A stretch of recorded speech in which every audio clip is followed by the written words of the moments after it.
Saludos fraternos desde su canal cristiano La Palabra. Seguimos transmitiendo desde San Salvador, la capital de la República de El Salvador en Centroamérica.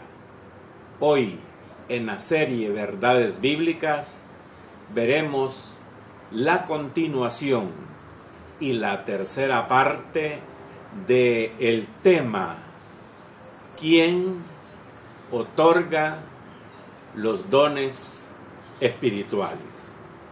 ¿Quién es? Ya vimos la primera parte, también vimos la segunda parte y hoy vamos a la tercera parte y siempre estamos en primera carta a los Corintios, en el capítulo 12. Nos habíamos quedado en el 9, donde decía en el versículo: a otro fe por el mismo Espíritu, y a otro dones de sanidades por el mismo Espíritu. Entonces hoy empezamos con el versículo 10. Seguimos hablando de los dones espirituales. La palabra misma lo dice: los dones que da el Espíritu Santo. Así de sencillo. Muy bien, vamos pues a leer el versículo 10. Repito, primera carta a los Corintios, capítulo 12, versículo 10. A otro, o sea, ya en la continuación, el hacer milagros. A otro, profecía. A otro, discernimiento de espíritus. A otro, diversos géneros de lenguas, y a otro, interpretación de lenguas. Muy bien, gracias por los comentarios que se han hecho en el canal, pero más especialmente a los comentarios que me han hecho en forma personal, en forma por el WhatsApp directo, o sea, en forma particular. Muchas gracias. Gracias a aquellos y aquellas que han tenido el valor, pues, de decir que hay ciertas cosas que las desconocían, ciertas, temas acerca de los dones espirituales que tampoco los conocían. Muy bien, entonces quisiera hacer una aclaración complementaria de todo lo que hemos visto en estos primera y segunda parte.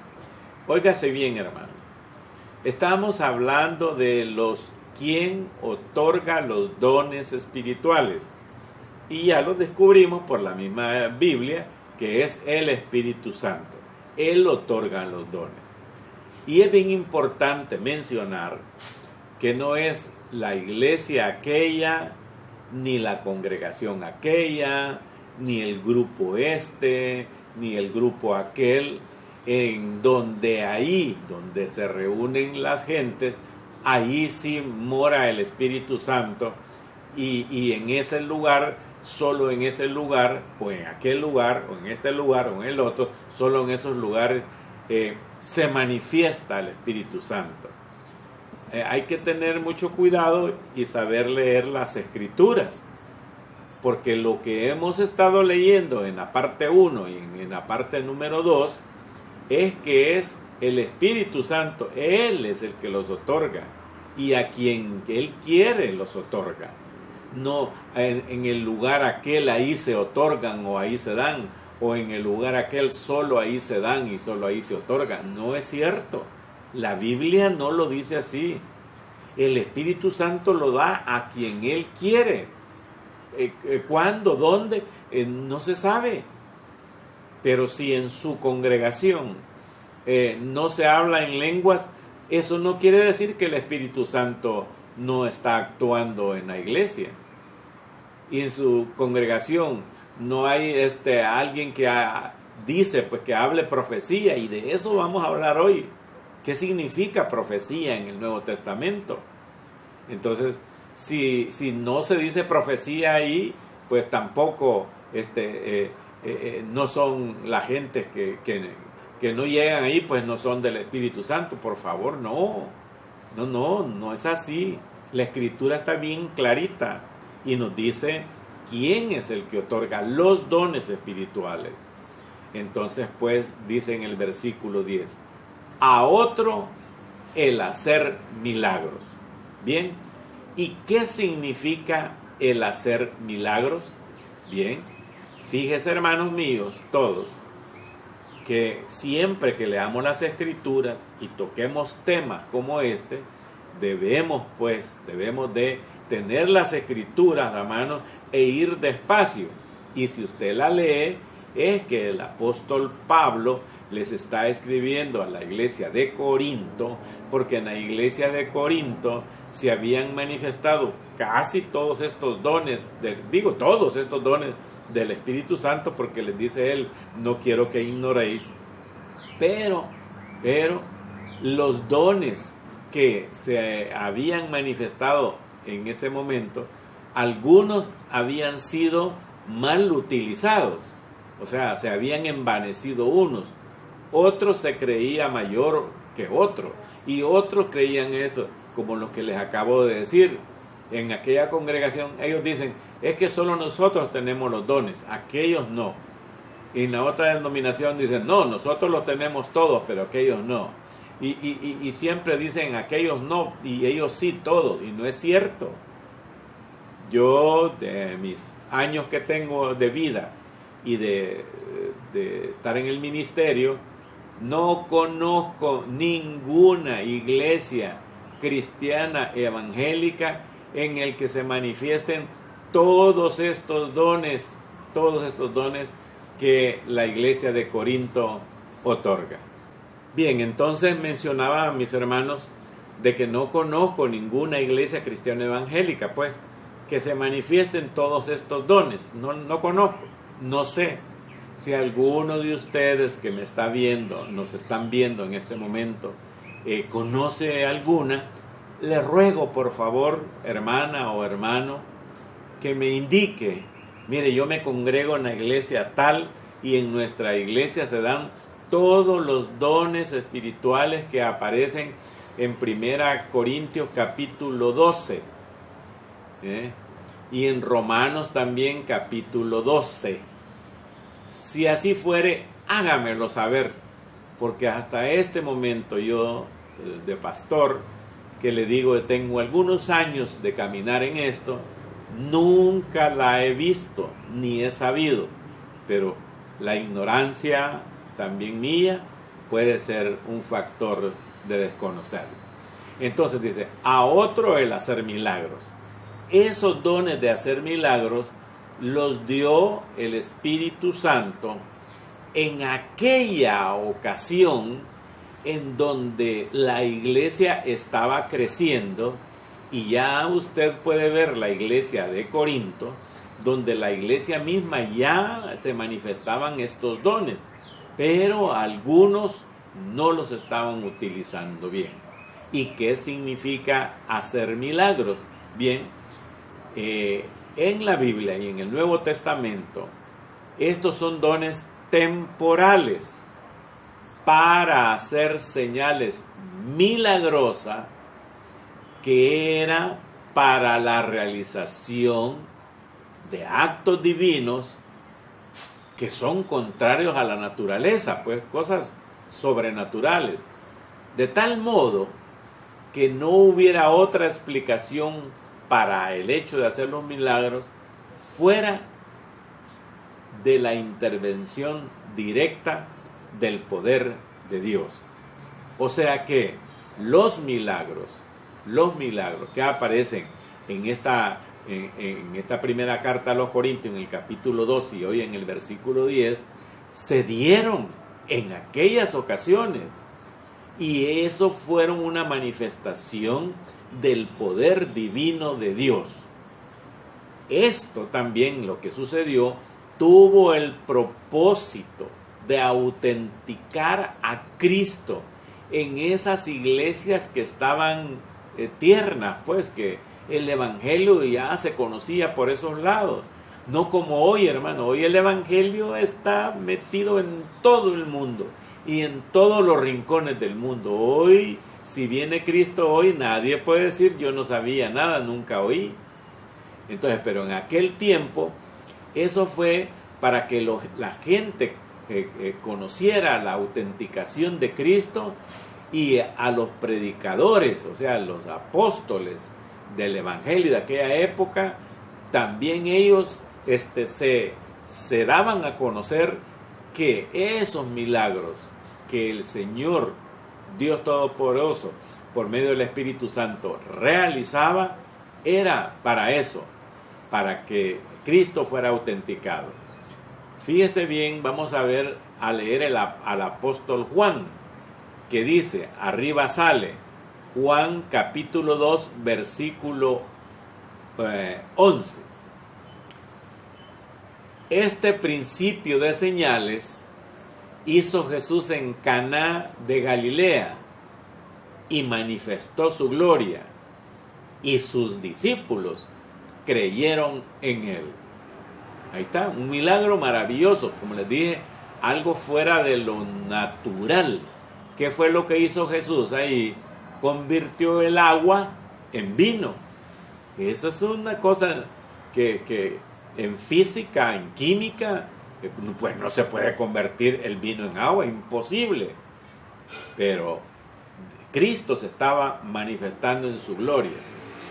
También ahí mismo fue que Jesús hizo su primer milagro en Caná.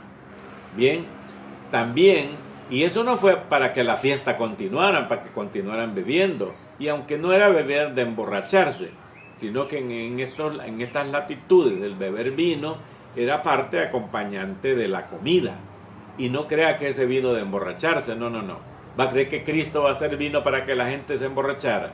Cuidado, hay que tener mucho cuidado. Entonces, el propósito que está diciendo Juan, que el Señor Jesús hizo ese milagro en esa época, era para registrar los milagros que Jesús hizo en esa época. Fíjese que siempre en Juan, en el capítulo 20 y en el versículo 30, dice así, aparece: hizo además Jesús muchas otras señales en presencia de sus discípulos, las cuales no están escritas en este libro, pero estas, las que se están mencionando él, se han escrito para que creáis que Jesús es el Cristo, el Hijo de Dios, y para que creyendo tengáis vida en su nombre. ¿Ya? Juan mismo está diciendo que todos los milagros que hizo Jesús era para manifestarse él en su grande poder, y para que las profecías también se cumplieran en Jesús, no para vanagloriarse. Fíjese que en Hechos, en el capítulo 2 y en el versículo 22, Pedro, después de que sucedió el derramamiento del Espíritu Santo en el aposento más alto en el día de Pentecostés, dice Pedro, porque la gente creían que estaban borrachos: varones israelitas, oiga, israelitas, oíd estas palabras: Jesús Nazareno, varón aprobado por Dios entre vosotros, con las maravillas, prodigios y señales que Dios hizo entre vosotros por medio de él, como vosotros mismos lo sabéis. Entonces, amigos, hermanos y amigos, ve usted pues, que el mismo apóstol está manifestando que Jesús hizo los milagros por el poder de Dios para manifestarse, y desde luego Jesús siempre glorificó al Padre. Muy bien, entonces con esto en Hechos se me afirma que Jesús hizo milagros para confirmar la fe y atestiguar que Dios obraba a través de él, a fin de que las personas estuvieran dispuestas a creer en él como Señor y Salvador. Jesús, hermano, realizó milagros y sanidades solo durante los 3 años de su ministerio y nunca en los primeros 30 años de su vida terrenal. Nunca. Eso que le han contado, que cuando Jesús tenía 12 años y que agarraba barro y los hacía así en forma de pajaritos y los tiraba y que salía a volar, esa es mentira. Que lo comprueben en la Biblia, pues ¿dónde está eso? Esa es mentira. El Señor Jesús hasta la edad de 30 años. Si usted lo lee en Lucas capítulo 3, creo que es en el versículo 26, me es difícil acordarme hoy, pero sí dice, y era Jesús como la edad de 30 años cuando comenzó su ministerio. A los 30 años se bautizó Jesús, por cierto, si le sirve de referencia. Entonces, estos milagros que Jesús hizo fue para atestiguar eso. Jesús entonces realizó milagros y sanidades solo durante los 3 primeros años de su ministerio y nunca antes. Sus milagros, hermanos, comenzaron al mismo tiempo que su ministerio, lo que yo le decía, mientras que Jesús realizó milagros relacionados con la naturaleza, que hizo vino, también creó alimentos, ¿se acuerda? Cuando las multitudes se sentaron y dijo, ¿quién tiene algún pan por ahí? Y apareció uno y le dio de comer como a más de 5,000 personas en una vez, y en otra vez le dio de comer a más de 3,000 personas. Entonces, esos son milagros, creó alimento. También Jesús hizo milagros, caminó sobre el agua, fíjese, y también cuando Él ascendió a los cielos, maravilloso. Entonces, ¿qué clase de milagros realizaron los apóstoles? ¿Vale? Porque fíjese bien que estamos en aquella época, no en esta. La respuesta está en la palabra milagros. ¿Qué significa en la Biblia? Por eso estoy tratando de explicar en el Nuevo Testamento y aquí en 1 Corintios, en el capítulo 12, milagros. Milagros significa poder, o sea, tenían poder para, y se conecta siempre, fíjense bien, los milagros que hicieron los apóstoles con la expulsión de demonios. Voy a leer Lucas capítulo 4 y dice, versículo 36, y estaban todos maravillados y hablaban unos a otros diciendo, ¿qué palabra es esta que con autoridad y poder manda a los espíritus inmundos que salen? Lo que hizo Jesús. Siempre en Lucas, en el capítulo 6 y versículo 18, y los que habían sido atormentados de espíritus inmundos eran sanados. Siempre en Lucas, en el capítulo 9, en el versículo 42, y mientras se acercaba el muchacho a Jesús, ¿verdad?, el demonio le derribó y le sacudió con violencia, pero Jesús reprendió al espíritu inmundo y sanó al muchacho y se lo devolvió a su padre. Es el mismo poder que el Señor les había dado a sus discípulos. ¿Quiere ver? Muy bien. Lucas capítulo 9, versículo 1. Y habiendo reunido a sus 12 discípulos, les dio poder y autoridad sobre todos los demonios y para sanar enfermedades. Porque de ahí, en el capítulo 9 de Lucas, salieron los discípulos a evangelizar, si usted quiere entenderlo así. Fíjese que siempre en Lucas, en el capítulo 10, en el versículo 17 en adelante, dice así: y volvieron los 70 con gozo, diciendo, Señor, aún los demonios se nos sujetan en tu nombre. Y les dijo, yo veía a Satanás caer del cielo como un rayo. He aquí, hoy os doy potestad de hollar serpientes y escorpiones y sobre toda fuerza del enemigo, y nada os dañará.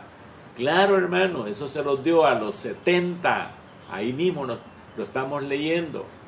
No vaya a confundir que lo dejó para otra ocasión. Solo fue en esa ocasión, bien claro. Vea en Hechos, mire, Hechos capítulo 6, versículo 8. Y Esteban, lleno de gracia y de poder, hacía grandes prodigios y señales entre el pueblo. Esteban no fue apóstol. Esteban fue uno de los creyentes, pero Dios le dio ese poder. Mire usted también en Hechos, en el capítulo 8 y en el versículo 7. Porque de muchos que tenían espíritus inmundos, salían estos dando grandes voces, y muchos paralíticos y cojos eran sanados en la época de los apóstoles. Pues sí, Dios les dio a ellos esa capacidad, y ya va a ver que nunca más se volvieron a repetir. Bien, dice también que vamos a ver el otro don. Ya vimos el otro hacer milagros. A otro profecía. Aquí viene lo bueno. Muy bien. Fíjese bien, hermano. Y creo que esto nos va a llevar la otra parte que nos complementa esta tercera, y creo que sin duda alguna va a haber la cuarta parte después de eso. Profecía. Muy bien. Voy a volver a leer el versículo 10. A otro el hacer milagros, ya lo vimos. A otro profecía, ya lo vamos a ver. A otro discernimiento de espíritu. A otro diversos géneros de lengua. Y a otro interpretación de lengua. Perfecto. Profecía.